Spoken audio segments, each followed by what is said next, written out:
college baseball to get here. I know it's only a couple days away. I understand that I only have tomorrow to really get over this. Only one more day, college baseball is back. But the one thing that I just keep getting bored by in all of this, well, if you storm the field or storm the court, you should have to forfeit the game. In case you didn't see, Greg Byrne, I think is his name, or Brian, whatever. But the AD at Alabama thinks that if you storm the field or storm a court, the team whose fans stormed it, they should forfeit. Because the game just didn't get played out on the field and everybody would already know what happened. You want to stop it? That's what'll stop it. They ain't going to stop anything. Ridiculous. Or if it's the other tradition that we've had for decades now and wanting to take away spring football. As if some of these coaches don't get paid millions and millions, millions and millions of Rock fans. But you got to complain about that. You know, I think of the song back in the mid-90s. Why you always lying? But this one's a little different. If you played that song in college football or college sports today, it would be, why you always crying? They're tampering with my players, Mr. Blake. Matt Rule out in Nebraska, getting man, my players are being tampered with. Wait, didn't you get Williams-Nwaneri, the number one player in the 2024 class, who went to Missouri and got paid a crap load of money? How did that go down? How did that one go down? Newsflash, Peter Pan. You tampered. They freaking tampered. They want to take away spring football because Brent Venables has been getting his teeth kicked in 2 of the last 3 years. By the way, of the 3 seasons that Brent Venables has been in Oklahoma, they've had 2 losing seasons. They've been 6-7 in year 1 and year 3. He's complaining about it too. Why are you going to take away spring football? Players in the portal aren't getting in there like that during spring. Maybe a position group, yes. Not overall big-time players, no. You big Rudy Poo. Goodness gracious, great balls of fire. Is there not anything out there that these coaches and ADs who get paid millions won't complain about? Bro, the normal human being, think about this. I would assume that some of you make somewhere in between $50,000 to $100,000 a year.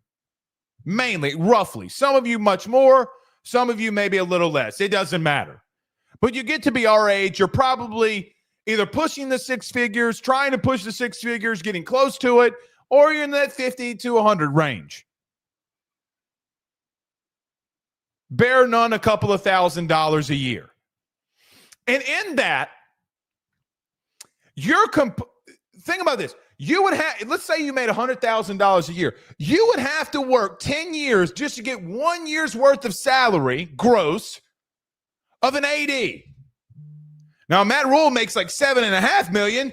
You'd be having to work until you're 400, and you're looking like Moses out here in these people's streets to get anywhere close to their annual revenue, and they're getting mad.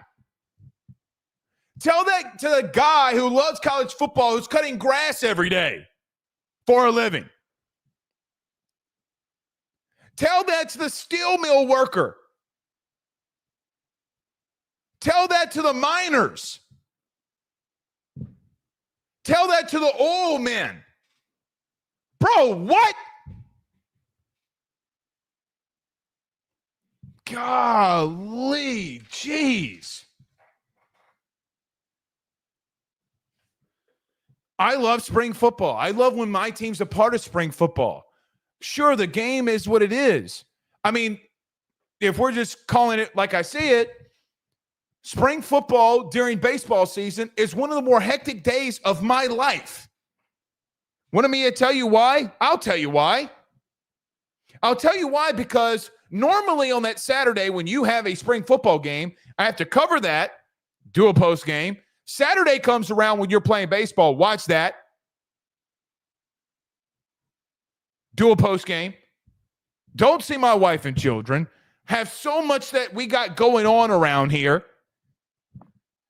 And I'm not complaining about it. I want it to happen.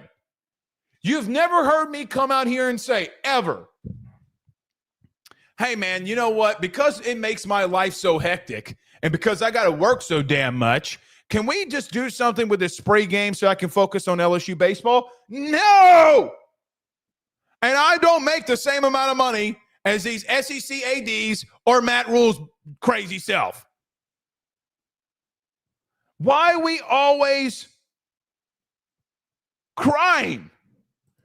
And Chad Briscoe already roasted me. Minors, not minors. You get what I'm saying. Sorry that I may have mispronounced it, but probably shouldn't have said that because in today's world, you know where your guys' brains go.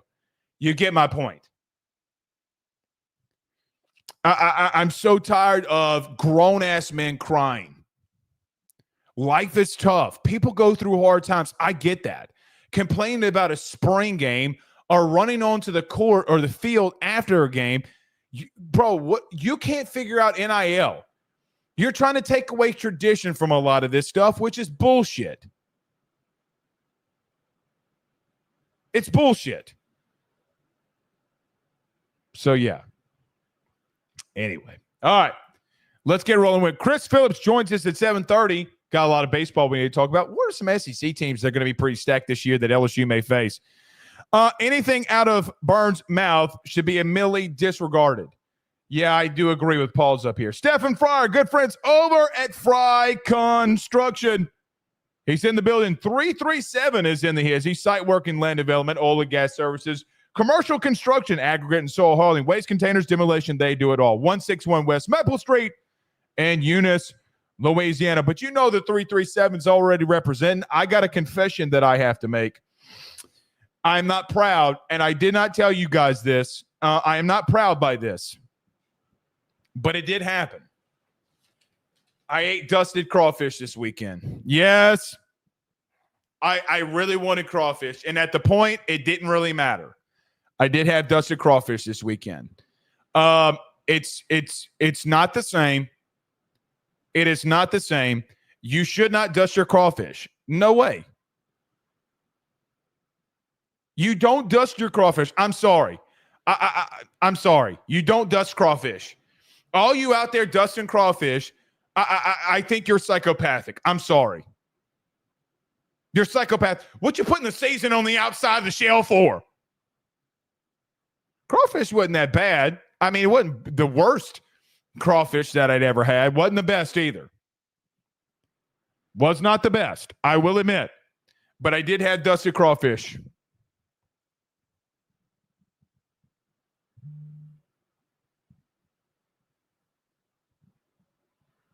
Scandals popping up left and right. I don't know what I'm going to do with y'all. Jamie says that was probably very disappointing. It was very disappointing. It was very disappointing. I didn't have crawfish all last year. You know, I've been on this little bit of a health kick. But I didn't have crawfish at all last year, and it's not like crawfish is bad for you. I ate crawfish on Saturday with big old shrimps. Okay, shrimps were fantastic. Crawfish, I shouldn't have done it. Guys, I got to be real with you. I'm a little embarrassed. All right. Jay Johnson meets with the media, gives his starting rotation. We got to get to that. By the way, published a video today about the cold hard truth for LSU football. I'm not gonna stop. In some circles, it wasn't received very well. Here's what I'm going to say very quickly. We're going to get to that, but here's what I'll say. Listen.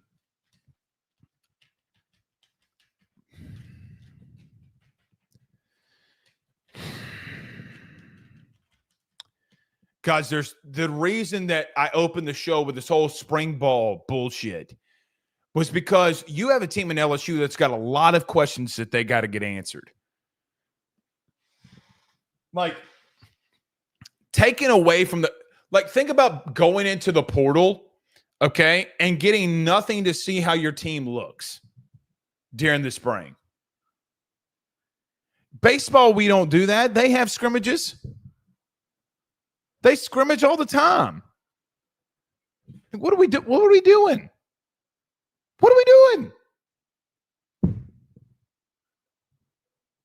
Good Lord.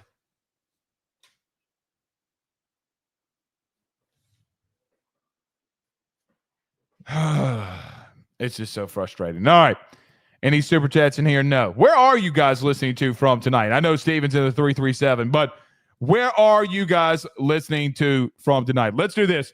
Let me get to a quick break. Before we do that, let's talk about our good friends over at Underdog Fantasy, underdogfantasy.com. Guys, NBA, college basketball. You got to go over there and make your picks.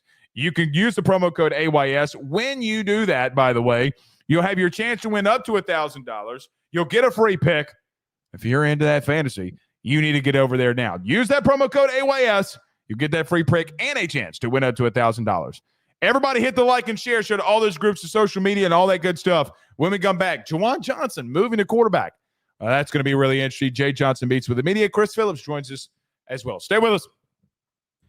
BetOnline is the fastest and easiest way for you to wager on all of your favorite sports, contests, events with the first-to-market odds and lines. Find reviews for all the news for each league, including Major League Baseball, NFL, NBA, NHL, combat sports, college sports, esports, and even golf. BetOnline continues to be the top online resource for all of your sports information for live in-game betting, props, and futures. Head on over to BetOnline today and use your mobile device to join and make your first sports bet. Use our promo code BELIEVE50, that's BELIEVE50, BLEAV 50, to receive your 50% off welcome bonus on your first deposit. That's betonline.ag, betonline.ag. He will sell your house and find you a new. Well, Tyler's the man, he's here for you. If you want to buy or sell, well, it's not too late. Dial 955-0008. Just call 955-0008. Y'all call Tyler, he'll shoot you straight. Louisiana is unique. The food, the festivals, even the bugs. No, not mud bugs. Unwanted bugs like these. The ones you don't want crawling in your home or business. Trust the Shield from J&J Exterminating. We've been protecting Louisiana homes for over 50 years, earning the trust of our clients because we deliver what we promise. Protect your home from pests. Get the Shield from J&J Exterminating. J&J Exterminating. J&J has protected Louisiana homes and businesses for over 60 years. Call him today, make the pests go away. J&J Exterminating. Yeah.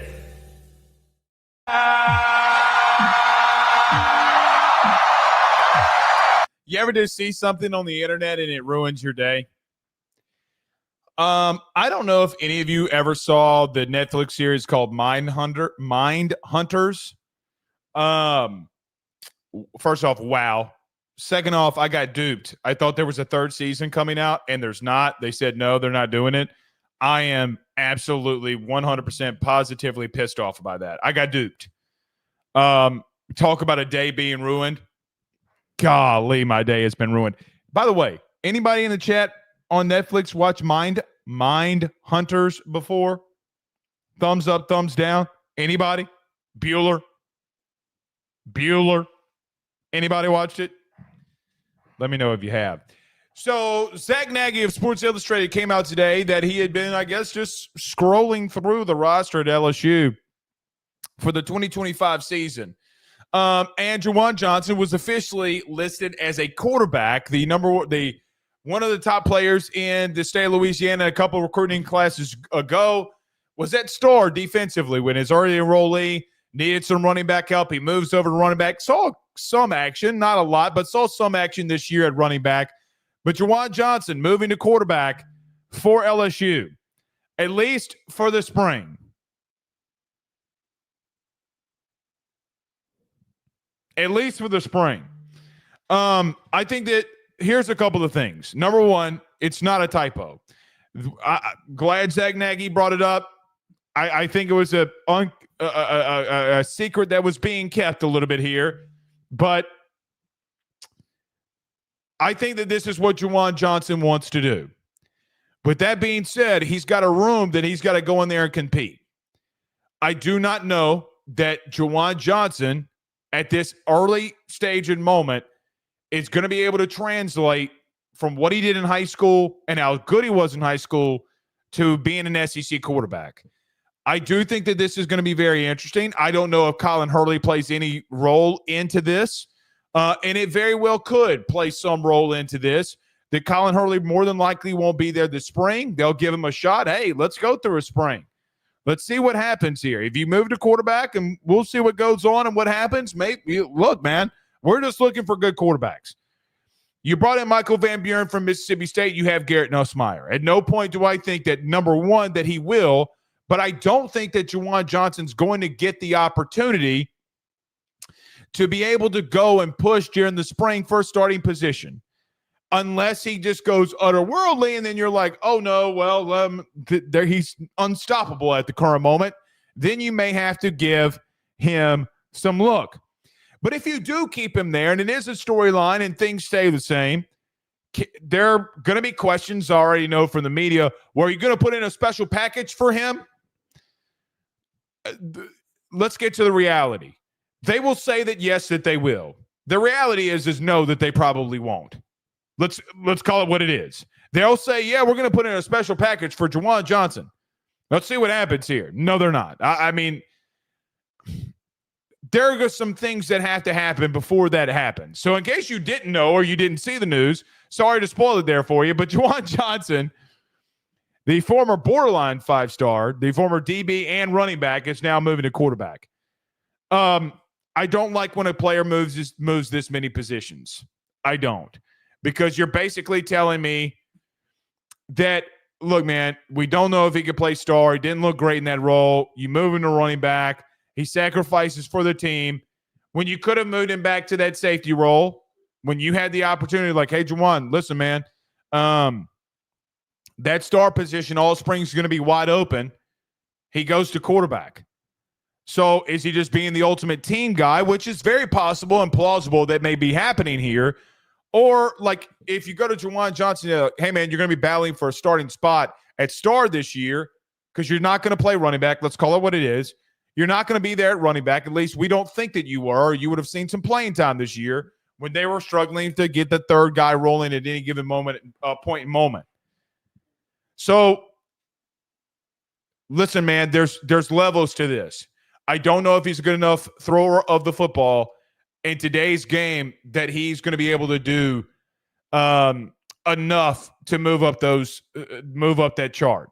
I don't think that he can have a battle with Michael Van Buren. I do not believe that is a competition there, and clearly not with Garrett Nussmeier. So let's see what happens. Maybe this guy can surprise me, and I would love to come out here and say that I'm wrong. I did it when I did not think that LSU would have the number 1 overall portal class, and they did. And I was wrong. They had to prove it to me that they would go out there and spend the money, and you know what they did? They proved it. We helped alongside it. I want them to succeed. I just don't think that this is going to work. If you do put in special packages of play calling for him, because, I mean, this is how I feel about it right now.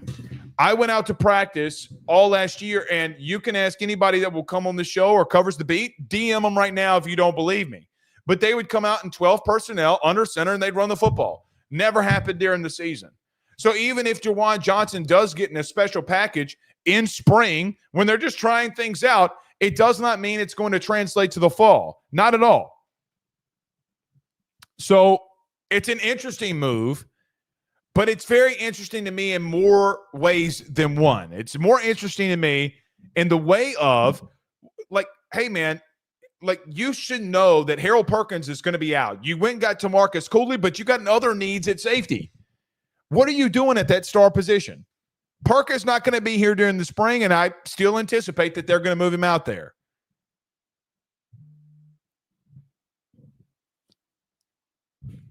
I hope he surprises me. Really, I do. I hope that he surprises me in the things that he can do. What I'm just very interested in is a guy that, quite frankly, is somebody that could it's not that he can't throw the football. I just don't know if he's on that level as some others. And I hope that he comes out and proves me wrong. It would be awesome if he comes out and proves me wrong. One thing is for sure, he's going to be very, very, very mobile. So if something's not there, he's going to try to create, which can cause chaos for defenses even in spring. And that's where he could start making some eyes open. If Jawan Johnson gets out there with the third string and starts running around and they can't get to him, and you're like, what is going on? Then that's a whole different topic. But in reference to just forcing the ball down the field by the way, in an offense that is created to push the ball down the field, this is an interesting move. That is here's what I've heard. What I've heard is the kid wants to make that move. It's his decision. They're going to let him do it. I think that this even happened well. I think this discussion had well before the Colin Hurley incident ever happened. It's what I believe, just some things that I hear. And I think it was going to happen regardless. I don't think this is helping a team out situation. You already asked him to do that once. And shame on you if you're asking him to do it again. I don't think that that's this situation. Jawan is a talented athlete. It's just, can he put it all together? What can he do to put it all together is going to be a massive question. I just think that there's another position that he could have played. But you know what? What do I know? Right? Like, what do I know? I guess it is what it is here. Okay. Chris Phillips joining us in about a minute. We'll talk a lot of baseball with him. So let me get to this before Chris Phillips joins us. So Jay Johnson met with the media today. There were a couple of things that he said that I thought were very interesting. He did gave everybody his starting rotation for this weekend, which is going to change at some point. I have a feeling the same rotation rarely stays the same, but it is going to be a good one. Cade Anderson, the lefty from Mandeville, Louisiana, is going to get the start on Friday. Somebody that they brought out to the media multiple times in the early part of this preseason. It should have told you what you already should have known, that when a coach brings a guy out there like that, as much as they do, well, there's a very strong likelihood that he's going to be your Friday night guy. But Anthony Iadson, who was 6-2 last year with a 3.18 ERA, he pitched in 14 games, had 9 starts and 82 innings pitched, only gave up 55 hits, 28 earned runs, and 85 strikeouts. So a little bit more than a strikeout per inning. It's going to get to start on Saturday. I think a lot of people coming into the season anticipated that Chase Shores might be in that role, but I feel like Jay already told you before that this feels like coming off of Tommy John, a gauge jump type of situation. The gauge jump type of situation being that, look, man, we're not going to rush him into things, and we hope that he gets there, but we're going to let him go out there on Sunday where some mistakes can be made, and we're going to go after it. So Jay Johnson giving his starting rotation this weekend, you're going Anderson, Ianson, and then Chase Shores. This is what I think about it. You went and got Anthony Ianson from the portal. Cade Anderson, if he doesn't get hurt in high school, could have been a guy, as Jay mentioned today, that would have been in the draft when he was coming out of high school. It just so happened teams started passing on him. He's like, I'll come to LSU. And by the end of the year, when he started getting healthy, he started going up against North Carolina. He started going up against Tennessee. He started going up against these other teams. I know our good buddy Chris Phillips posted this today, 2 days away from college baseball. He went into Southeastern in a midweek and shoved. He shoved more than a Massachusetts Boston man shoveling snow out of his driveway. He shoved. So he's going to be your Friday night guy. I don't know how many times Jay Johnson, and this is someone who's listened to Jay a lot. I hear a coach that thinks that he's got 15 dudes that can contribute. Now that answer starts getting the answer to that question starts happening on Friday. Guys, there could be multiple double-digit home runs guys on this roster right now. Really, really talented and elite guys that are not going to start and may be limited on playing time to start the season. Listen, before we get to Chris Phillips, I think that this cannot be missed. Jay Johnson came out today and told you his expectation. He didn't say, hey, man, we're going to a national championship. We're going to Omaha. We're going to take Jell-O shots. Didn't say we're going to Rocco's. He didn't say that. But what did he say? And I quote, the lead up to this has been more 2023.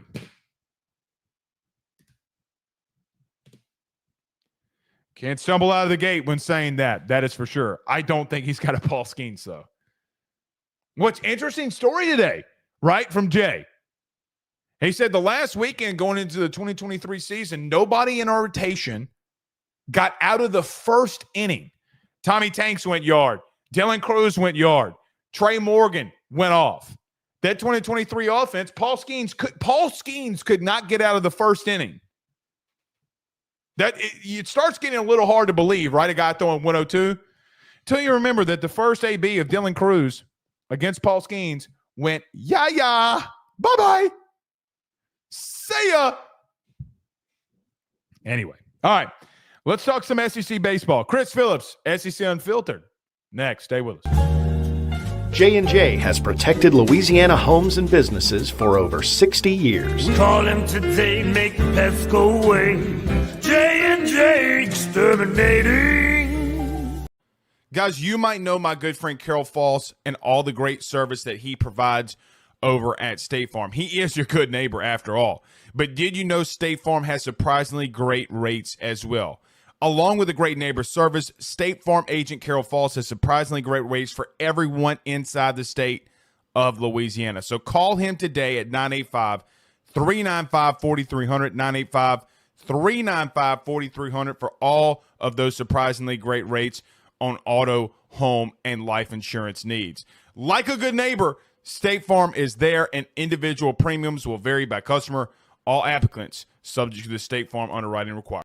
Louisiana is unique. The food, the festivals, even the bugs. No, not mud bugs. Unwanted bugs like these. The ones you don't want crawling in your home or business. Trust the Shield from J&J Exterminating. We've been protecting Louisiana homes for over 50 years, earning the trust of our clients because we deliver what we promise. Protect your home from pests. Get the Shield from J&J Exterminating. J&J Exterminating. Yeah.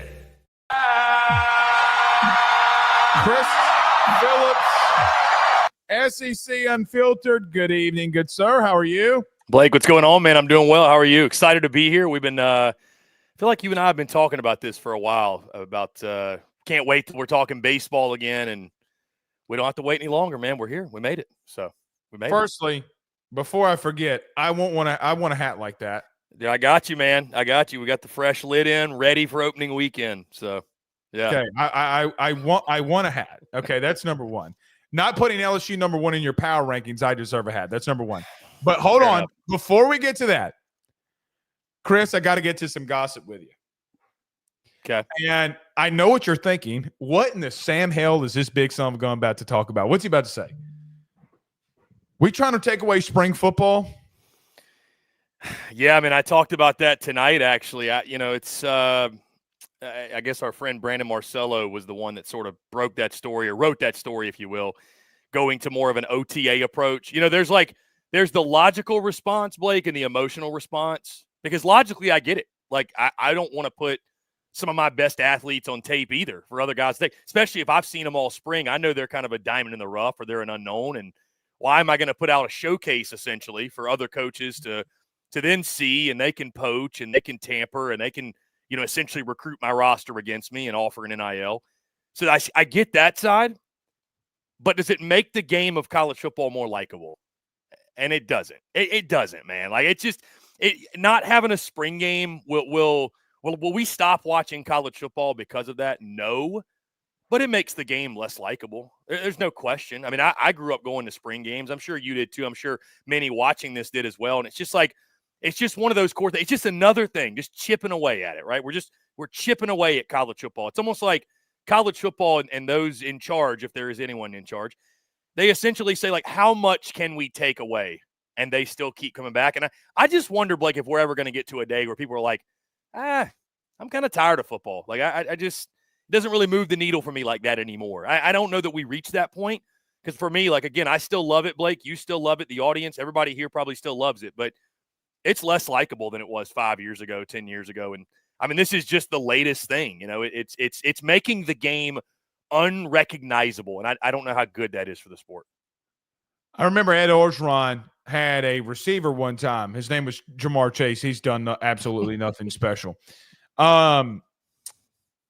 He missed a pass in a spring game and almost got hurt. And Ed was like, Jamal. Called him over there, put his ass on the sidelines, didn't play another play. Hey, you think a dude's going to be a stud? Here's an easy fix. You ready? Don't play him. Yeah. Here's the second thing. Portal players in spring don't go in there like that. Secondly, you get paid $7.5 million a year to bitch because you're getting your teeth kicked in. Like, no. You're getting your teeth kicked in. Oh, by the way, the number one player that was in was in high school recruiting 2 years ago, went to Missouri, Williams Nawari. How did Nebraska get him? Yeah, through the portal. I mean, through the portal. I guess when the kid went into the portal with a do not contact tag, I guess Nebraska never talked to him, right? Yeah, I mean, it's I don't know, Blake. I this is a totally different subject because I did a segment on this tonight. I sent it to you, and I could be just way off base, but this is the first off season where it's great for those of us that love college basketball and obviously college baseball, because I'm feeling fans lean into college baseball more than ever before, really, truly. And I know there's a lot of pride in the SEC. That it's, I mentioned this on social media that I think the fan bases of the SEC, they like basketball. Some may love basketball, but baseball's personal. Like there's so much deep-rooted history and tradition. And to have an off year in basketball or two, whatever, it's tough. To not make the postseason in baseball is like blasphemy. You know what I mean? It would be considered Twitter blasphemy. Right, it would. So it's different. This is the first off season I can recall. People are they have football fatigue. I think people are leaning into baseball and basketball a lot more. It's like, this is a nice breath of fresh air from just kind of the nonsense. I mean, how many off seasons can we go through, Blake, where it's like, I mean, even me, I know you probably too. I'm like, God, if I have to have one more conversation about conference realignment, I'm going to end it all. And I'm joking, obviously, but it's like, I'm going to shut my laptop for a week. It's so I'm with you. It's exhausting. It's exhausting for real. You need some. Here's just the God's truth. And listen, I'm not being political in saying this, but you doing the SEC, we do a college football show.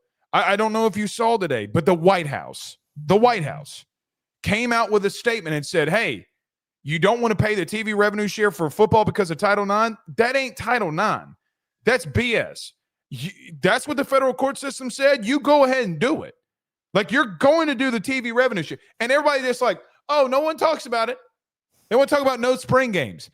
What they don't want to talk about is, hey, why don't we get some regulation? Chris, this doesn't stop. Ted Cruz is over this, by the way. Texas is in the SEC. Do you think Texas, who's had 2 Final Four appearances since NIL has started, that they want NIL in the portal to stop the way that they've We're back. No, they don't. Like, let's call it what it is. Why would Texas want to go there? Newsflash. Now that LSU got that money and we out there spending that gumbo and bayou and crawfish money, they don't want to either, because Paul Skeens and Jaden Daniels happens, right? Like, I mean, why would we want that to happen? If you're going to give up your gumbo and your crawfish, you better be getting something big in return. That's all. By the way, I know that you won't know what this means, but I ate dusted crawfish, and I'm a damn ashamed of myself. We will let you experience the non-dusted crawfish when you come down this year. How many times have I texted you about the poop line this over the last few months? Listen, the questions I have. I'm on my TikTok or social media, and I see videos about the poop line. I'm like, explain this to me like I'm 5. Here's one thing. Well, number one, people don't really watch their crawfish like that. They say they do. They don't. They're lazy. They don't watch the crawfish. Number two, all you got to do is pull one little lever on the tail, pull it out, put it on the side, open the crawfish, and it's good to go. See, I've been eating crawfish since I was 7 months old. I'm going to trust you on all things crawfish. Yeah. I'm going to trust you on that. Listen, before I started trying to, I did traps today, by the way. Before I started getting to this fitness kick, okay, your boy ate, right? We put down some gross. You're no lineman, Blake. Yeah, I know you could eat and put down a case of beer with the best of them. I know that. Well, they were laughing at me in the gym today. I was doing it, I don't do flat bench, but I was doing some traps, and I'll go and get, some chest in, and I'm like, yeah. And they're like, this dude's a psychopath. Okay. Anyway, it's one little tail pull on what we're going to call a lever. You pull it out, you throw it away. But listen, man, don't let the poo line fool you. Okay. We're going to have a remedy for the poo line. Okay. I promise you. Okay. I trust you. Again, we're going to be down there, man, a few months. It'll be after you went to Pyrans and you experienced the greatness. I trust you in all things food down in the bayou, man. That's for sure. I mean, listen, after the Pyrans experience. You did have crawfish on the andouille, but it's not the boil. And listen, you want to experience this place, well, you're going to see some real Cajun shit. I'm just going to – listen, there ain't nothing more Cajun than a crawfish bowl, big dog. I'm bringing you to the heart of the bayou now. That LSU baseball weekend going to hit different, Blake. I know it is. I know it is. I get it, man. I get it. Hey, on that note, by the way, Blake, I want to take a moment because we're getting so lost in the shuffle. Friday is opening day. We're all really excited. Yeah, I do want to acknowledge, Blake, that Friday is also Valentine's Day. So I want to acknowledge my bae and wish a happy Valentine's Day. So let me do that. Happy Valentine's Day, Blake. Happy Valentine's Day. We made it. Look at this. Official SEC ball. Happy Valentine's Day. I figured you were going to grab that picture of Joe Burrow up there and give him a salute. Oh, no. I was going to show you this. Oh, you got the ball as well. You got the Skeens ball? It's just an SEC ball. Okay. I see it. Okay. We do have that Skeens. Hold on. I know you got the Tommy Tank stuff. Oh, yeah. I got it right here. But hold on. That's signed by Dylan Cruz and Paul Skeens. Let me just tell you this, and I'm not taking it out, but I will if I need to. When you come here, listen, I love football more than anything on this earth. Mm-hmm. When this puppy shit starts getting thrown around, shit starts getting a little personal. Yeah, the pearl starts flying, man. It's different. It's different. It hits different, man. It hits different. So my first love was baseball, man. I've told you this before too, and we'll get into it here and start with some of the SEC. Listen. The guy that pretty much raised me was a head coach. My uncle, parents divorced, whatever. My grandfather being there for 30 years. It being a 6-year family experience. It was my first love. The problem is that I had traps like Bane when I was on some special juice sometimes, and things just didn't really work out. You know what I mean? And you were meant for a different venture. We'll put it that way. Meant for a different venture. I didn't get the athletic baseball genes. Now, Jeff Tajon, wherever you're listening, Chris, we did this hit-a-thon. I pointed to the fence one year like I was Babe Ruth and bunted that bitch. That's why it wouldn't have happened. Even though I love it, it just, it was what it was. You were probably intimidating in the box, but just nothing more. You scared them off the bus. So that's about it, though.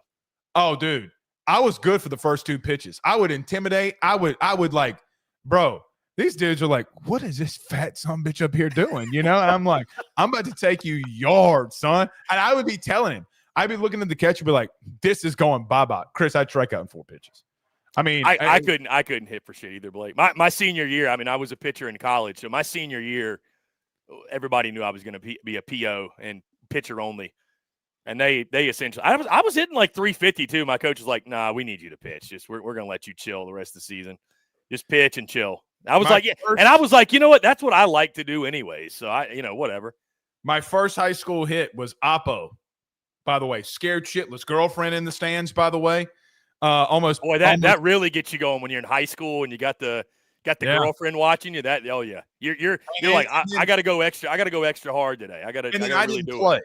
Like I didn't play like that. Okay, but when your boy got in the box, okay, especially when my time was called, which was very fair. The junior year, but when shit got real. Brother, I was swinging for the bleachers. Do you hear me? I didn't give a shit what they said. Brother, I was swinging. The fact that I hit something opposite field is a miracle upon Christ. Okay? Like a miracle upon Christ. But what's funny, I was an Oppo guy. I was just late on everything for whatever reason. But I've got the golf swing going, so kind of the inside out. So I love to just inside out. Just I hated pulling the ball. Chris, I would go high leg kick, and I'm getting all 300 pounds behind that shit now at this moment. I'm getting every force of fiber in my being behind this bitch. Like, this is getting sent. No two-strike approach. None. No, brother, I'm swinging for the Dude, the creative player on MLB The Show, which, by the way, they're bringing college baseball on MLB The Show. I'm stoked. I'm going to play 70. It's a must cop. It just for that reason alone. It's without a doubt. And because Skeens is on it. But, I mean, think about this. I'm going to play 70,000 college baseball seasons. I'm just going to create, never go to the MLB. How incredible, by the way, is this run with LSU? You got Skeens on the cover of the show. Jaden Daniels just won the NFL, Rookie of the Year. Yes. You got, Joey B is just, Joe Shiesty. He's doing his thing as the franchise guy in Cincy. Who am I missing any? Like, obviously Malik Neighbors and the top three receivers. Dude, LSU, Livy Dunn's still like the hottest thing, on the earth. Angel Reese took over the world, essentially, women's best. Like, LSU's taking over the world, man. It's crazy. And listen, we only got one national title in football now. That's the thing that pisses them off around here. And so listen, we talked about this, you and I, a little bit. And it's not football season, but listen, man, I'm just telling you. We talked about it off air, whatever. Y'all putting this, they're going to the playoffs. I'm telling you. I texted you this today. I saw Jane Daniels go off and us go 9-3. Defensively, you better figure some things out. You could get your ass. There's a lot of questions to be answered. I will say this, that I don't blame those that way too early want to say LSU's a playoff team. I think that obviously it's a really important season for BK. You've gotten us back. I would expect the defense to take another step forward under Blake Baker, but it's not a one-game season. We saw that last year. It's not. But boy, you need to win that Clemson game. I know. If you lose another opener, Chris, to your point, you make a great point. There's no guarantees. But at some point, you've told me others 9-3 is going to get you fired at LSU. So your superstar is going to go in the top 10 picks. Said that. He also went up there and said we're going to run the shit out of the ball, and they ended up at 107th. Yeah. So, you got some things you got to figure out, big dog. I think it'll be even more unforgivable this season with the investment that. Listen, BK and everybody there down there at Baton Rouge asked.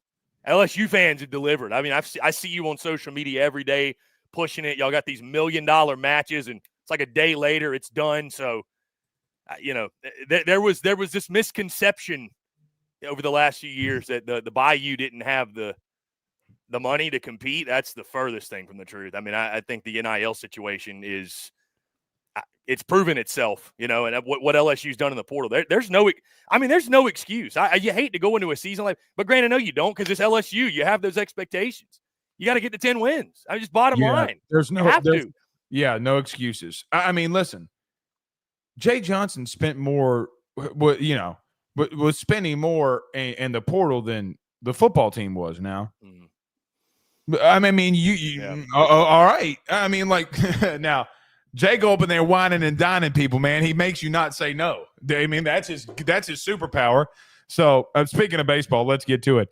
So, Chris, there is SEC baseball that will start. Is anybody playing on Thursday, or does everybody start on Friday? No, it's all on Friday. We got some double headers on Friday, too. We got I think we ain't even one day in the college. I know. Baseball. We already got rainouts and doubleheaders, and dude, Arkansas is playing 2 on Friday. I think Mississippi State's playing 2 on Friday. So I think Florida might try to play 2 on Friday. From what I've heard. Yeah. Good. There's gonna be baseball on all day. Plenty of it. Oh, I'll take every bit of it. But let's start here. We'll get to LSU last because we talk about them a lot, and I'll get your thoughts. But there are a lot of big name teams in the SEC baseball-wise this year, Texas A&M being the number 1 team in that. Look, a lot has happened at A&M. They got a new head coach, clearly. Everybody remembers the Schlossnagle deal. But, man, they turn a lot. And I know that you were around a lot of those guys that when you went to College Station this past football season. Your thoughts on A&M? Because, look, man, you come into the season number 1, you're stacked like they are. I mean, it's – I don't want to say Omaha or bust, but it sure feels like super regionals are bust, right?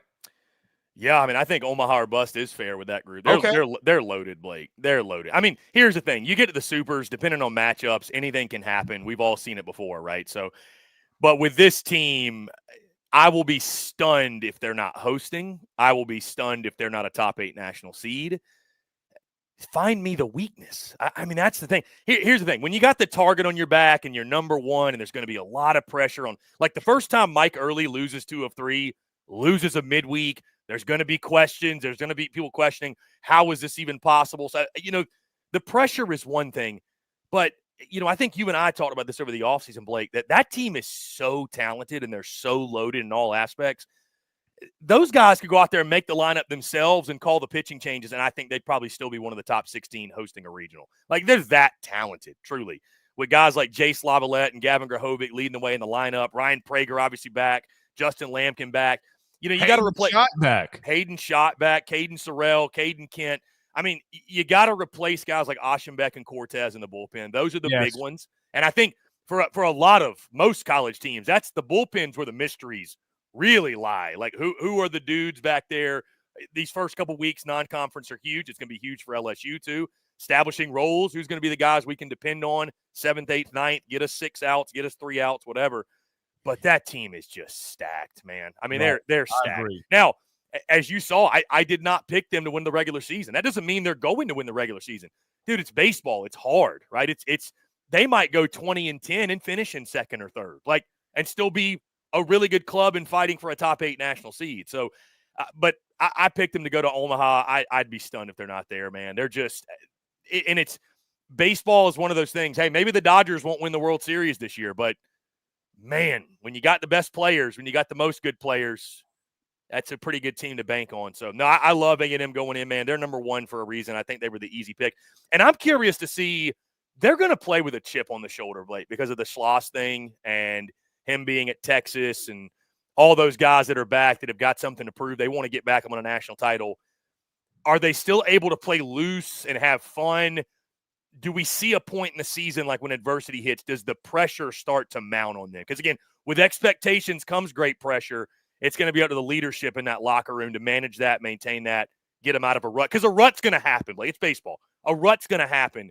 But if that team is mature, like I think they are, led by some of the stars they are, I think it's fair to put Omaha or bust on that group. I heard the little Spider-Man comp movie that you made in there. With great power comes great responsibility. It's true, man. Yeah, it is true.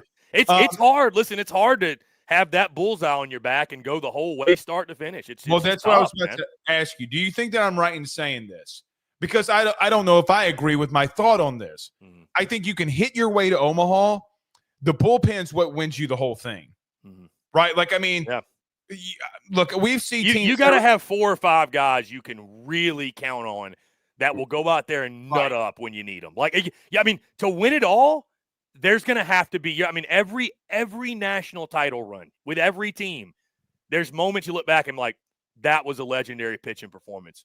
That was a legendary 2-strike pitch. That every time, to your point, like, you have to have that.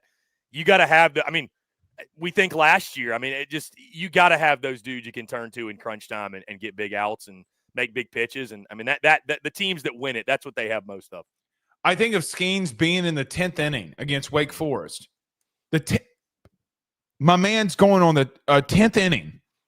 This is how you should have known that he was superhuman. He's 100 15 pitches plus. Runners first and third, they bunt, and Trey Morgan, who's killing it at Tampa right now, makes that unreal Incredible play. Incredible play. You also need luck, and you tweeted this, and it was probably the most beautiful tweet I've seen about college baseball, because I thought of Blake Burke from last year against Florida State in the check swing. He gets on base. The 3 pitches, Chris, 3 pitches later, the game was over. 3 pitches later. So there's a lot of things in baseball that have to hit. I'm with you on Omaha or bust for them. I could totally see that, right? I just think that you got to have those 4 guys. And I think that thought's right. Like, hey, man, you're going to be in these 2-2 games in the 9th inning. That somebody's got to come out and lock things down for you to advance to that final thing. And look, you were there last year, so you should know exactly what it takes to get back.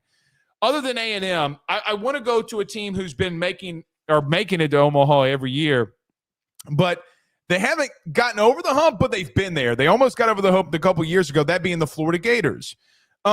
Listen, this is how I think about Florida when I think about them. Shit. We got Florida this weekend, right? Like, I don't care that they're losing midweeks. Sully's going to have a squad. They're going to be really good. They're going to hit. I mean, Jay talked about him today. He's like, dude, we try to get a Ty Evans out. He goes, the dude hit 800 off of us. We had 0 answer. Jack Caglione. Okay? Like, this team's stacked. Those guys move on. When you look at Florida, I feel like they're being slept on every SEC team that's out there.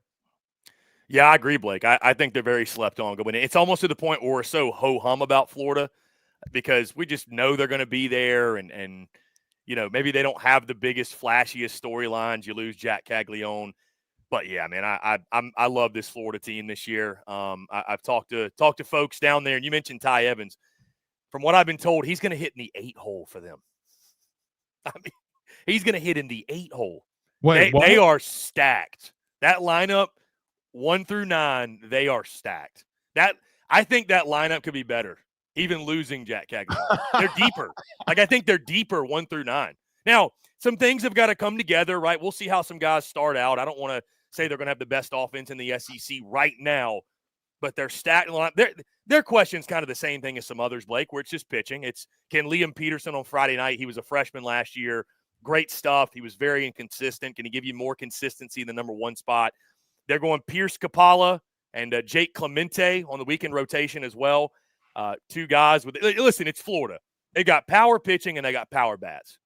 The thing with the pitching is they need guys to throw strikes. They struggle with that at times, and they had a lack of pitching depth, which is why I think they struggled so mightily in the midweek. So, and I think they've got more of that, but Florida's going to roll out 3, 4, 5 guys, Blake. It's going to be the weekend. LSU's going to be squaring off with them. They're going to roll out some guys you've never heard of, and they're all throwing 95. Every one of them. You're like, do they have anybody that doesn't throw 95, 96, 97? So it's Florida, man. Listen, they under Kevin O'Sullivan, who I think for my money's worth, and I don't care how Tennessee fans feel about it. I think Sully's the best coach in the SEC right now. I made that very clear. All due respect to Tony V. All due respect to Jay. It's funny. I was worried about Tennessee fans. You rest assured, you were like, it should be LSU fans you're concerned with. But I think when you look at was I wrong? No, you weren't. But I think when you look at when you look at body of work and when you look at what he's done in Gainesville, they are 9-0 in super regionals. They are not. They have been to Omaha more times than they haven't in his tenure there. They are 9 for 17. Like, you have a better chance. You flip a coin. It's better odds than a coin flip. They're going to Omaha. I mean, picking Florida to go to Omaha is the most. And they go last year, Blake. They went 28-27 in the regular season. Chris, do you? And they go anyways. Do you remember what happened at the SEC tournament? We were people were debating if they should have gotten in or not. Yeah, I mean, folks down in Charleston, South Carolina, were not too thrilled. The guys over at CFC, you could argue they got screwed, but Florida made the most of their opportunity, man. I was at that super at Clemson. Some of the wildest baseball I've ever seen, some of the craziest games. Yeah, they just got hot at the right time, man. I mean, they had studs on that team. It just didn't click. But, yeah, this year's Florida team, to your point, there's a lot of fun storylines, Blake, obviously with what Jay's doing down in Baton Rouge and Tennessee's trying to go back-to-back and A&M's number 1 and Schloss is at Texas. And it's like, oh, yeah, there's Florida at 10 just just kind of hanging out. Chris, they're sixth in the SEC, and we're having a discussion if they could win the whole thing. Florida can absolutely win the whole thing. I group, Blake, the top 5 in my predicted order of finish and my power rankings that I dropped. To me, that 1 through 5, they can finish in any order. Those 5, let me see if I can recall them. A&M, Tennessee, Florida, Arkansas. LSU, and Arkansas. To me, those 5, all 5 of those are capable of winning the SEC this season. All 5 of them. And it's a lot of it's going to depend on – see, it's harder for us to compare schedules, Blake, in baseball because there's so many schedules. That's another thing with A&M. Their schedule is a gauntlet. I mean, if they win the SEC, buddy, tip your cap because they earned every bit of it. And I know everybody's got a tough schedule, but not all of them are built equally.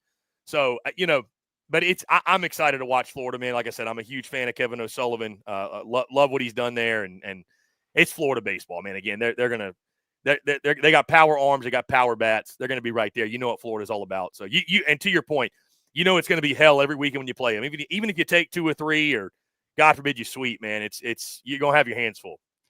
You know another team that I think's being slept on? 3 more teams here.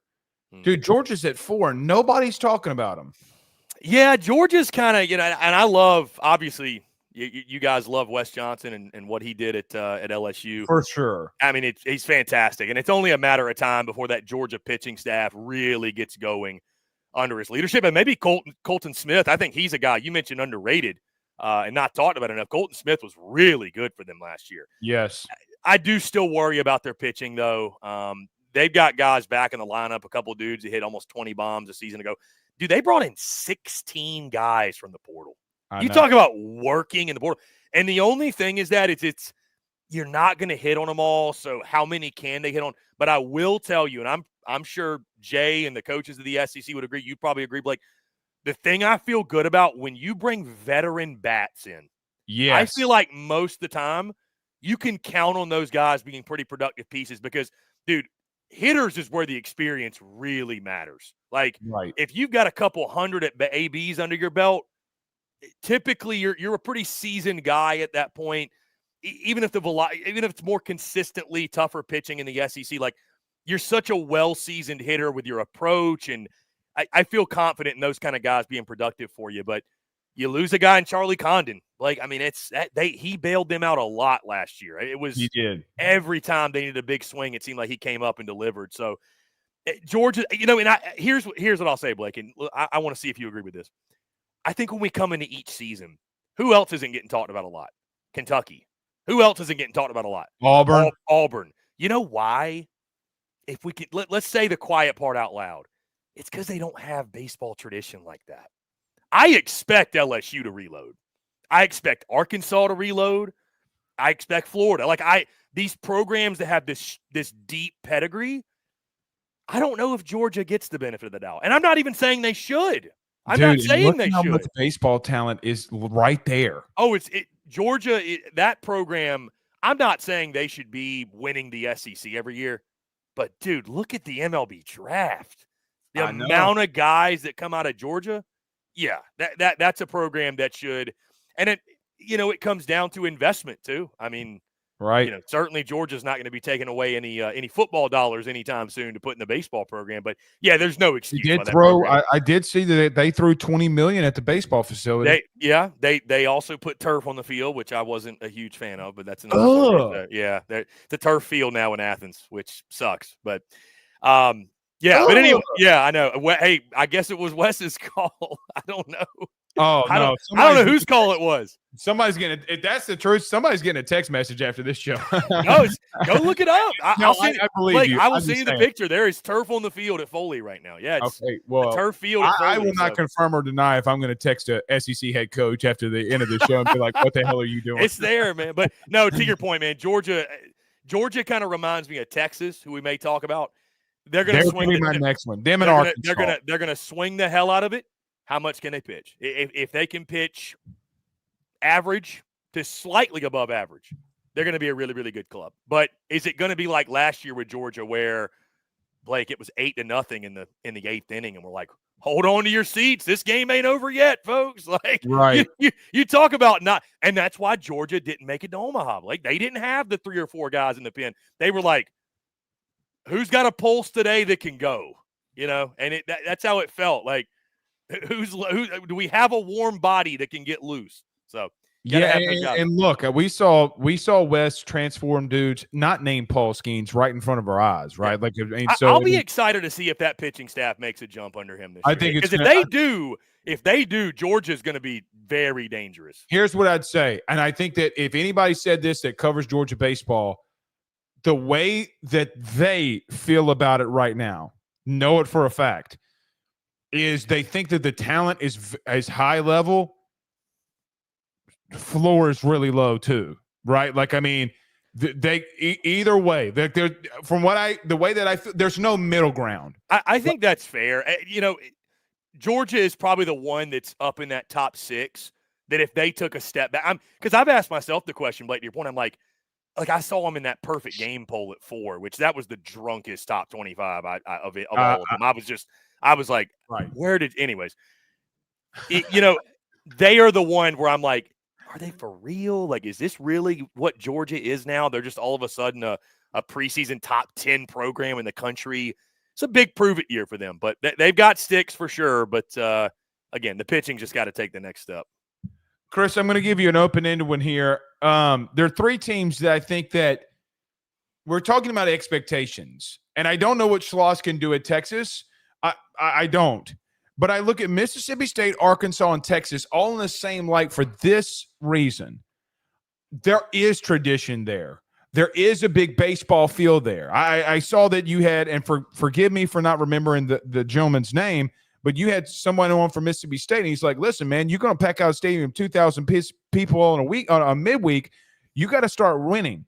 I guess of those 3, who do you think kind of gets back into, I don't want to say baseball relevance, but in a way, baseball relevance? Well, Blake, I mean, I'm picking Arkansas to win the conference this year, so I guess I'm going to go the Razorbacks. That's kind of what they do. Now, listen, Arkansas is on my shit list. They're on my shit list to a degree because last year, going into the postseason, we made predictions. I'm like, I'm riding the Hogs, baby. Hogs are going to win it all. They couldn't beat SEMO, Blake. They couldn't beat SEMO on their home field. Dude, so that left a pretty nasty taste in my mouth. So was Arkansas one of my picks to go to Omaha? Absolutely not. Absolutely not. But Arkansas is as good in the regular season as anybody. Like, they're going to pitch the lights out. Gabe Gackle on Friday night is going to be a freaking stud. Dude's a consensus All-American, seems like, across the board. The question with them, oddly enough, and kind of opposite everybody else, are they going to hit enough? Blake, they were second to last in the SEC last year in team batting average. If they're middle of the pack, they're winning the conference. It's as simple as that because they're going to pitch.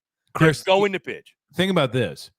LSU was out hitting them and was 3-12. Yeah. Right. I mean, Missouri. Yeah. They got to answer some questions in line. They got a healthy Kendall Diggs back. I'm excited for him. I think he can be a real stick, but they got to have some guys step up in the lineup. So I like Arkansas a lot. I think Arkansas, even if they don't win the conference, Blake, is going to be in that top 3 or 4. I just, they do it every year, man. Every year they're winning 20 SEC games. Now, postseason, they're going to get that mental midget is just, it's a mental thing. And you know how mental baseball is. Like, LSU has it. Can't win game 1. Yeah, it's a mental thing. It's a mental thing. Yeah, exactly.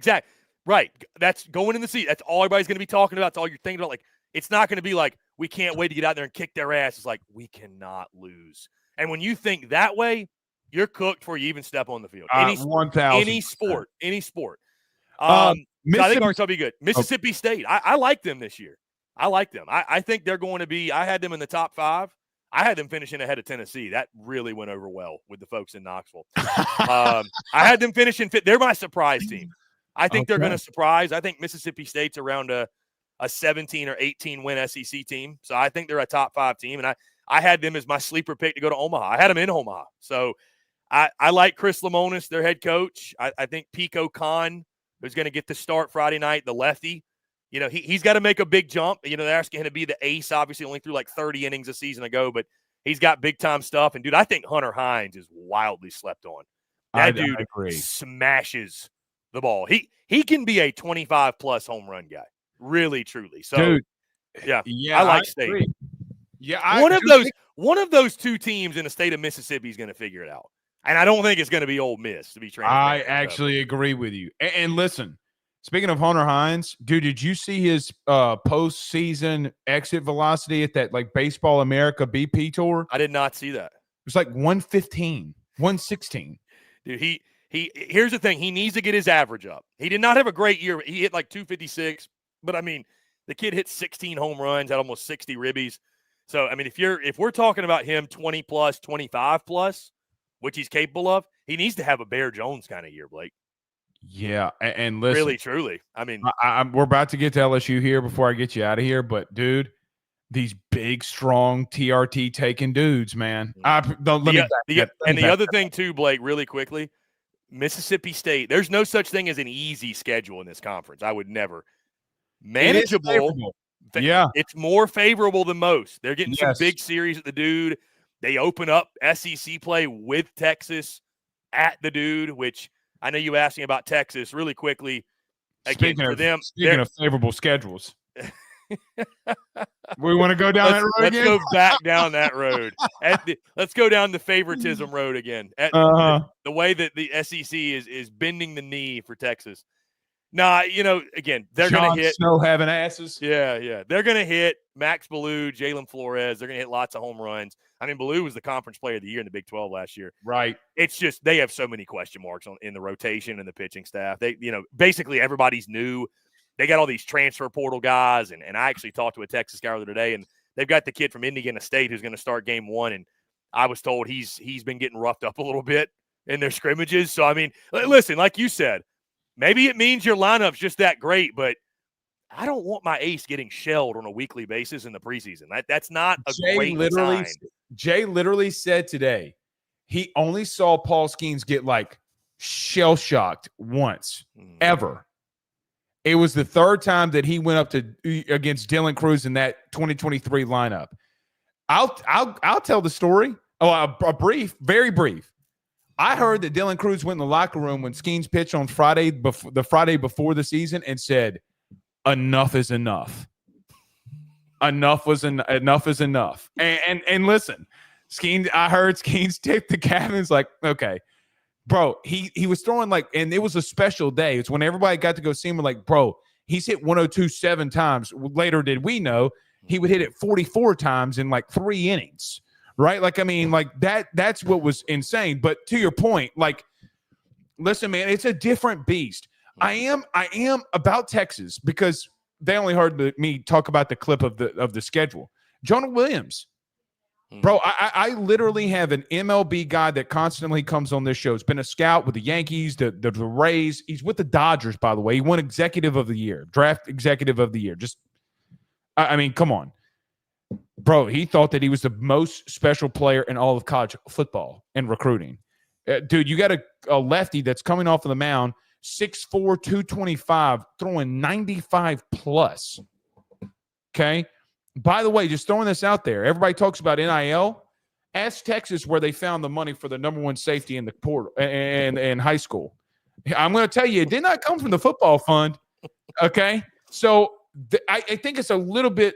Tell me if you think that I'm wrong. Little rebuild, mini rebuild to build up to what Schloss wants to do here. To what their expectations are, yes, because this is a program. Right. I mean, listen, and I said this, I think, last summer, and there were a couple fan bases. LSU, I think, was one that they took a little offense to this because I said my excitement for Texas joining the SEC, like me growing up, Blake, when I thought of college baseball, I thought of Texas.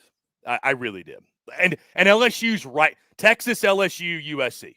Those three are like you said, the pinnacle of college baseball, like the gold standard. I mean, dude, Texas has been to Omaha 38 times. I know. That's insane. Yeah. They've been to the College World Series 41 times. Omaha 38. I mean, they literally on their cleats put the University of Texas at Omaha. I mean, I respect it. Now, being realistic in this season, I'm fascinated with the Jim Schlossnagle thing. We talked about the pressure on Michael Early. There is a pressure on Schloss. I agree. Texas went through some hell to get him, if you will. And then I think I thought it was fascinating. I know you talked about and you listened to it, the conversation I had with Kyle Peterson. He mentioned this too. Kind of the target on the back. There's going to be people that want of him. I think Everybody wants a piece of him. Even outside of College Station, I think there's a lot of people that are like, can I curse on here? Oh yeah. There's a lot of people that are like, fuck this guy. Like, fuck this guy. Like, if we can, like, he didn't do it to me, but he's still, I'm not a fan of what happened. So, but there's going to be that similar, but it's Texas. Everybody wants, it's almost like a perfect marriage. Everybody wants their shot at Texas.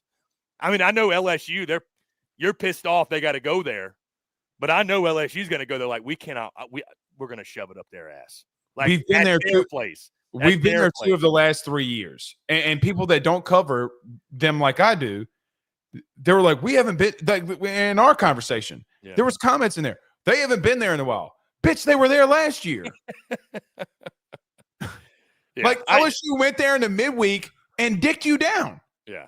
Like, what? Like, bro, a 3-12 SEC team to start went in there and dicked you down. What are you talking about? We own that place, big dog. Just letting you be known.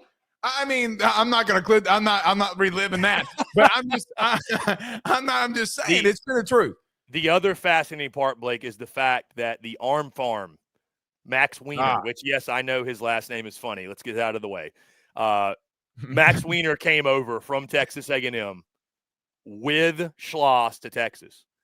And the job he did with the Aggie pitching staff, because I recall vividly going into last season, Blake, what was A&M's biggest question? It was the pitching. They had like a 6 ERA in 2023. Yeah. Dude, I think they had the best ERA in 2024. They did. So if Max Wiener can do that again with this Texas pitching staff, because again, it's transfer. They got like one guy back from last year. A lot of new faces, a lot of moving pieces. But the dude has a track record. And if they can be just average to slightly above average, they got sticks. They've got sticks. But it's just, I think it's asking a lot of that pitching staff, guys jumping up in level to try to get SEC hitters out on a week-in, week-out basis. If they can get to the supers, Blake, to me, I think that's a successful year. And I would never, one thing I will not do is insult the tradition of a college baseball program. So I'm not going to tell you, well, Blake, I mean, it's okay if they just host a regional this year. Or, I'm not going to tell you to be happy if they just hosted a super. I know what the expectation is. But to your point, it is a mini rebuild.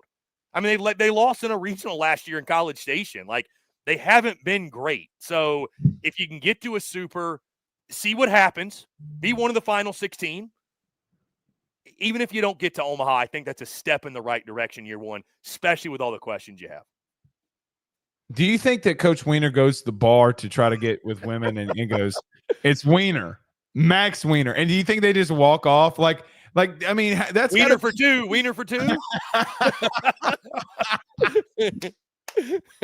Yeah. It's funny. The first time last year for Valentine's Day, and we got a reservation for Wiener for 2. Yeah.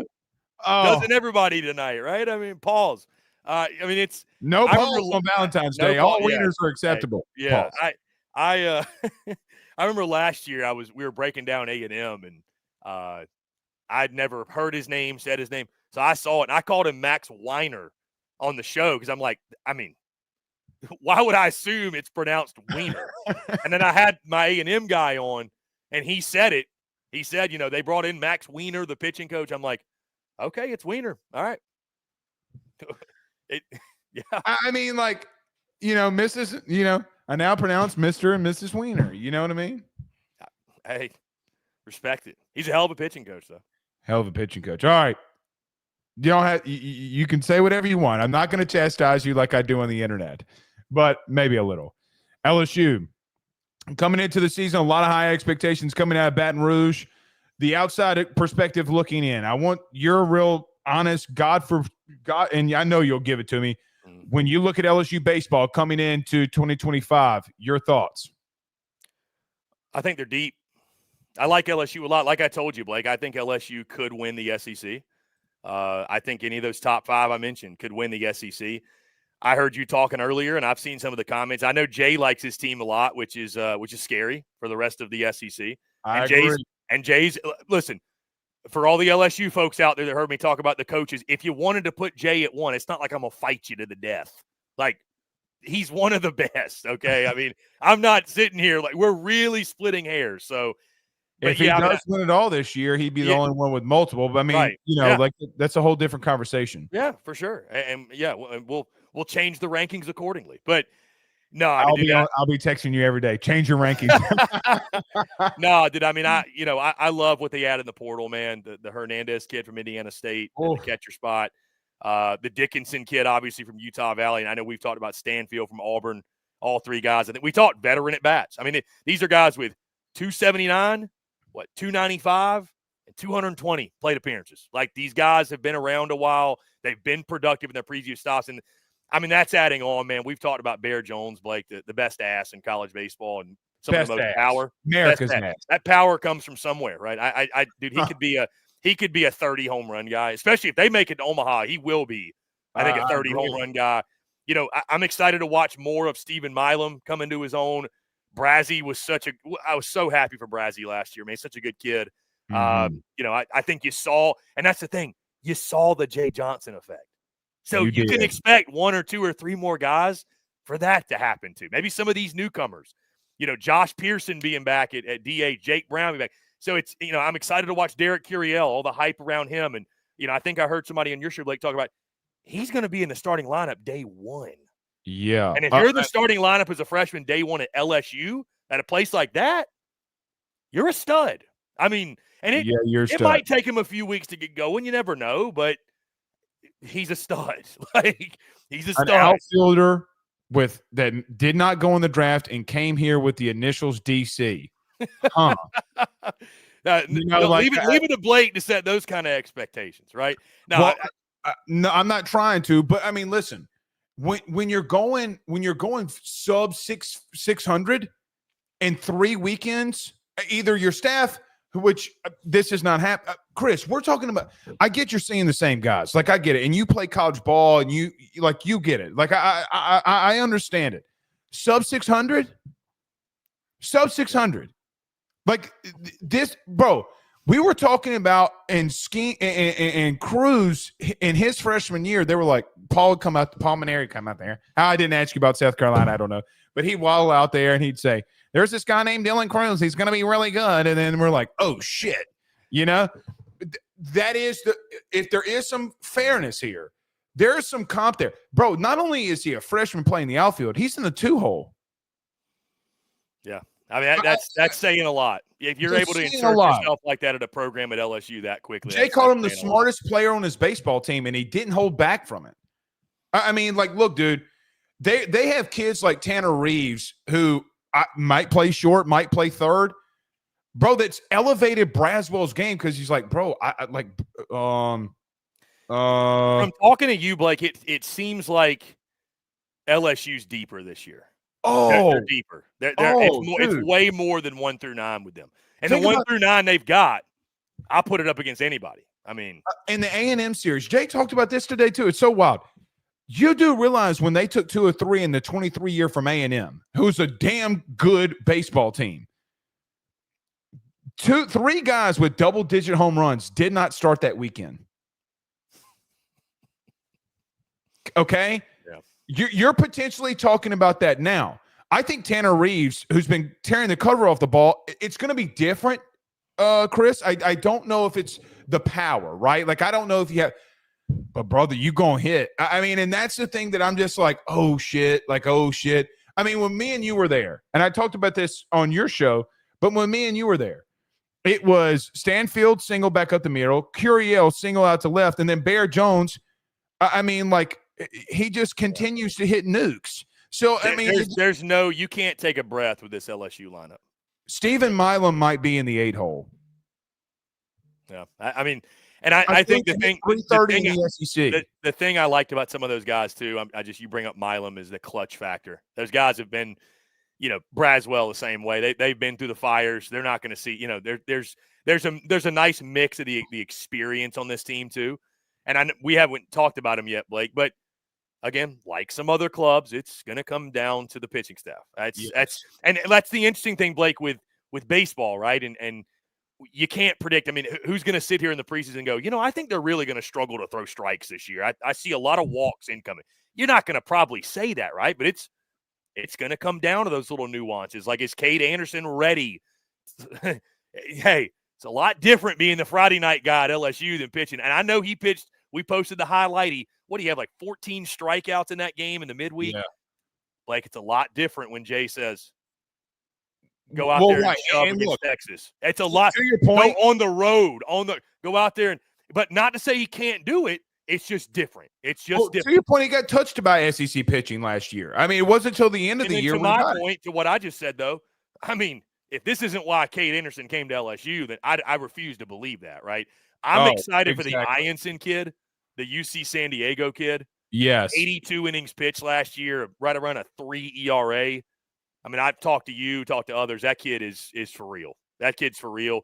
And then Shores, man, who was injured. I mean, it's just there's some mystery there. Guidry at the back end, I really, really like. Gavin Guidry's filthy. So I actually think I heard a guy saying that they were trying to stretch him a little bit. I don't know. I like Guidry at the back end. And then there's going to be guys in the LSU bullpen that, again, it's power pitching. There's going to be dudes that I'm not nearly as familiar with as like you are, or anybody in the SEC is. And you're going to be like, holy shit, this is good shit. Jay knows what he's doing with the damn pitching staff. Like, I don't doubt that for a second. I mean, if Shores is here's what you have in Shores, because we didn't talk about him a lot today. Bro, the last time they saw him, he had 100. Jay said today he was at 100 miles an hour, 12 pitches in the first inning. So then you come in with Maverick Rizzi that nobody's really seen pitch, because he comes in, and Jay said today, and he confirmed the big suspicion that there were close scrimmages that people didn't see. And then Maverick Rizzi, of course, Jay Johnson being a little what's the word? Elusive here. Of course he was. And I know why he was. Maverick Rizzi, 6'9", 250. And that's scary. Yeah. And listen, Jay's 5'7" on his best day, right? Like, I mean, Paul Skeens was 6'6". I mean, this kid's throwing 97, 98 at the current moment. So they have talent. Again, can they put it all together? And listen, man, there's no better run than Omaha run. None. No, I mean, I was there, Blake, for the very first time. And I know you said you've never been, which blows my mind. Man, I would love nothing more than you and I be sitting in a few months, drinking a cold one, sitting out there at TD Ameritrade, watching the Bayou Bing. This is the promise I'll make you, okay? Because I did a really good job on Valentine's this year and what we're going to do for our anniversary. I'm gonna if it gets late into Omaha, I'm gonna be there. And, I mean, Blake, you gotta listen. I'll extend this. You got a place to stay. We're gonna have an SEC Unfiltered house in Omaha. You're welcome to stay. Well, I mean, you ain't even got to worry about lodging if you just get out there. Okay, well, end of discussion. It's going to happen. Now two SEC. Now it's all up to Jay. It's all up to Bear and up to Cade. We got to put it on them. Texting two SEC head coaches, one about turf and one better get to Omaha. Because I'm telling you, Blake, you got a place to stay 110%. I will be out there from Thursday of that media day before it starts till probably Tuesday after the finals championship series, because I feel that confident that an SEC team obviously is going to be in the final. So I will be out there the full 12 days, and we will have the spot. Please, dear baseball God.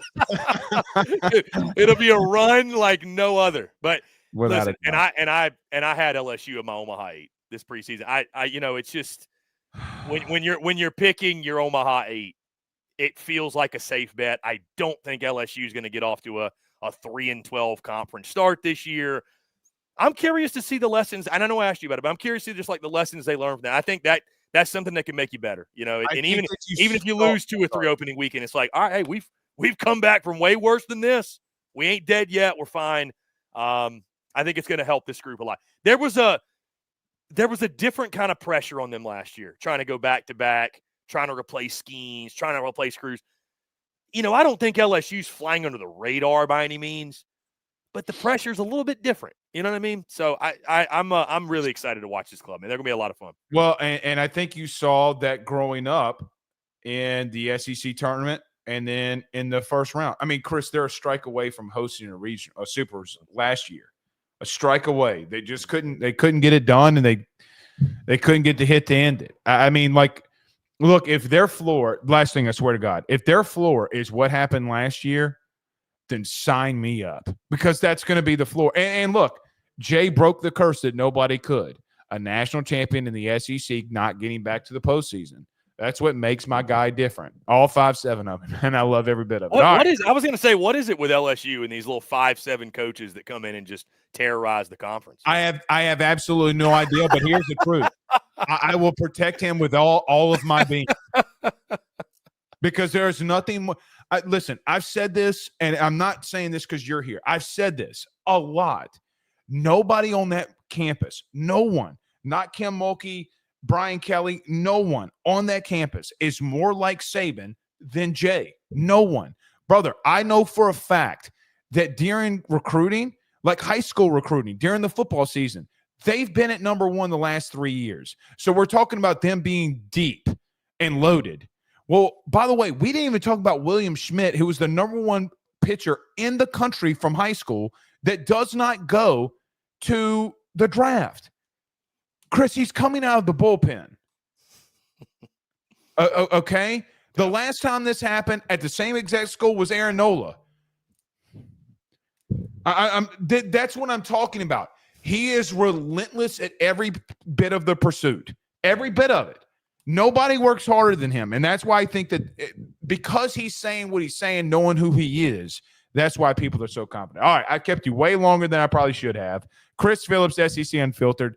Gracious of your time. We're here. We finally made it. We made it. Dude, I'll be getting on a plane early Friday morning, go to Arlington, Texas to watch them Horns, man, and Ole Miss and some others as well. So yeah, we made it, man. I'm super stoked. Yeah, I'm just fired up, man. I'm so happy. I'm so happy we made it, man. It's some of the best time of the year. Before you know it, it'll be SEC play, and yeah, the road to Omaha begins. I think we're going to kick some people's ass. I'm just going to go ahead and say it, baby. Let's roll. Hey, it starts with Purdue Fort Wayne, baby. You drew the short straw this weekend. Hey, listen, I don't think that you understand this. Because of the way that football went down, I have let my opinion be known. I want aggression taken out on the diamond. Just everybody. Every midweek, every non-con. Just... Oh, buddy. Oh, hey, what's LSU's most notable non-con matchup? Is there one? To me, probably ULL. Okay, well, that makes sense. Yeah. Yeah, to me, ULL, because we chaw back and forth on Twitter. You know, I'm like, you know what? I didn't tell you this, Blake. You know, I had a ULL guy come at me for my take that, the Cinderella story's dead in college baseball, and I think it's the guy you've interacted. Yeah, ULL coming at me, chirping me. I'm like, brother, when ULL's kind of falling off. Like, are y'all even like relevant anymore? They used to be. Boy. Listen, they used to be really good, really good. Now I'm like, now your players are getting poached. Where are y'all at?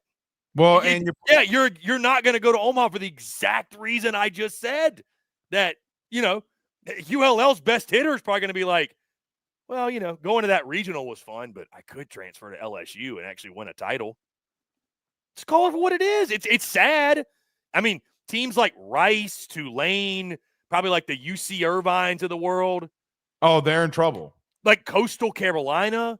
We're not going to see that again. Danny Dickinson, Luis Hernandez. Why am I forgetting? Danny Dickinson, Luis Hernandez, Zach Cohen. I mean, these are guys we're talking about preseason All-Americans. Mm-hmm. Indiana State went to a super. I mean, it's still just, you know, the Sycamores can't compete with what LSU is going to give that kid, right? No. By the way, dude's got the sickest walkout song. Okay, I didn't see. He's got a line. I don't even know the song, but it is electric and it gets the people going like we're Will Ferrell. Okay, provocative. It's provocative. It gets the people going. My man's got a lime green base mitt on the base paths. When you go full Jose Bautista on my ass and you pull out the lime green, I know you hit nukes. Like no one's going to hit more nukes. Russia doesn't have as many nukes as what Luis Hernandez is going to hit this year. Bro, in baseball, when a player looks good, I'm like, oh, this dude can absolutely demolish baseballs. Like Well, I take it this, Blake, I want to say thank you to the LSU folks out there that have really leaned into it and, like I said, engaged with our baseball content. Obviously, when you came on, that conversation did incredibly. I think it just showed. Obviously, LSU folks are really fired up for the season upcoming, and I cannot. I got to see the venue when I came down during football season. I've never been to a baseball weekend in Baton Rouge. Cannot wait to experience that firsthand and just soak it all in. The smells, the taste, the ball, the sounds. It'll be. I don't know. It'll be magical, just like the football visit was. Friday night. Maybe we leave the LaBerge night out though. Oh, you can't do that all weekend. Hey, listen, it's a long weekend. It's a long weekend. Listen, right. Nothing was more important to me, and I mean this. I really do mean this. I'm glad LSU beat Ole Miss that weekend. I'm glad we went out, had a good time, and I'll be able to hang out with you this time. Just kids are kids, right? Yeah, I'm going to be hanging out with the superstar, man. We're going to have people coming up asking for your autograph. It's, I don't know about all that, but people, look, we're going to be able to hang out this time, okay? But here's the thing, okay? I was so proud to be an LSU guy and from Louisiana when you walked in that baseball stadium on a random Friday night during a fall scrimmage and the bitch smelled like bourbon. I was like, I swear to God, from that moment on, I was already ready. Yeah. It smelled like bourbon on a random Friday, Chris. I respect the passion. I mean, that's what makes LSU great, man. That's what makes SEC baseball great. Can never start too early, baby. Can never start too early. And I'm telling you, you think you had an experience last time. You get this crawfish bowl and no doo-doo on these crawfish. The doo-doo line. It's gonna be good. I saw, by the way, Blake, somebody asked in the comments, what series are we coming to? I'm just going to leave you with this, Blake. I don't know for sure, but I'm not ruling out LSU Tennessee. I'm going to leave you with that. I think A&M in Texas is that weekend, if I'm not mistaken. That's why I'm breaking that news to you, that I'm not ruling out LSU Tennessee. I may have a changing of heart. Let me just say this. I get if you went to Tech, and I'm mean this in all seriousness. If you went to that one because of what happened with Schloss, completely understandable. Here's the truth. The truth of it is you ain't going to see baseball until Tennessee comes to Baton Rouge. I promise. I need to see the welcoming LSU gives Tony V. It's going to be bad. It's going to be sold out. Okay, shit is going to be insane. That's normally when LSU Tennessee face off. It's normally for LSU fans. Okay, the last year was A&M. Whenever A&M or Tennessee come into the box, that's when shit starts getting popping. Because look. Easter's done, Mardi Gras done. You start, you got spring break's done. Well, baby, what are we gonna do this weekend? Oh shit, Tennessee's in town. I hate that son of a bitch, Tony Vitello. Okay, I'm listening to me. I promise you, it's gonna happen. Like I told you on the Ole Miss weekend, I'm not wrong here. We got the upgrade. We got the upgrades done at the box. We do. They were finished. Done. Yeah, wow. They are finished. I can't wait because they were finished or they were working on those when I was there.